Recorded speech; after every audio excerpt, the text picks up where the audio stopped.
Back here to Al Marzook Field at Alumni Stadium, a stunning loss for the Hartford Hawks men's soccer team, 2-1 at the hands of the UNH Wildcats. Second-year head coach and Tom Poitras.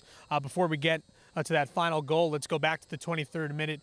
Damian Lowe winds up getting a ricochet, puts it to the back of the net. I thought overall for the 103 minutes that it lasted, that he was kind of an integral part not only to your defense but your entire offense. Yeah, no, Damian was he came pretty focused tonight. You know, we had a tough game on Saturday up in Vermont, and he did as well, and along with a lot of the other guys, and he came pretty focused tonight. Did a really good job getting on the first header actually on that corner. He's the one who challenged the header. He had a good header. They make a good save. It bounced around a couple of times, and he stayed with it and knocked in the the ricochet or the rebound.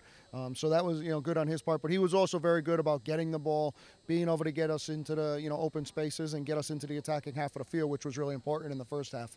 I'll be the first to acknowledge I'm not the soccer expert by any means, but from what I noticed, the tale of two halves, you guys were the aggressors in the first half. Second half, it seemed like UNH, whatever Rob Thompson said to them, just resonated, and they were ball controlling in the second half, and you guys were playing back on the defensive end. Am I correct to say that? Yeah, I mean, we definitely got caught on our heels a little bit in the second half. We got put under pressure. They didn't let us play out of the back. They made us kick. So when we pushed up and kicked, they were bigger and did a better job winning balls. And when they did, they kept us pinned in our own end of the field. So we never got out into the attacking half very much. When we did, I thought we did all right keeping the ball, and we moved the ball pretty well, but it was too far and few in between. We talked about it on the pregame, and I mentioned it on the broadcast. This was a little bit of a character test for your team. You wanted to see how they were going to show up after spending the last two games on the road. After they gave up the goal in the 87th minute, you get into the timeout before you start overtime. What'd you say to the team?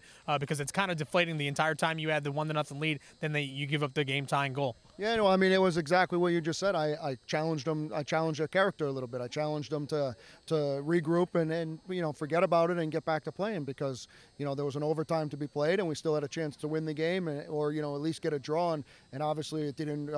We didn't do that. So that's something we've got to look at over the next couple of days and moving forward. That our team's got to be mentally a little stronger and be able to deal with these tough situations.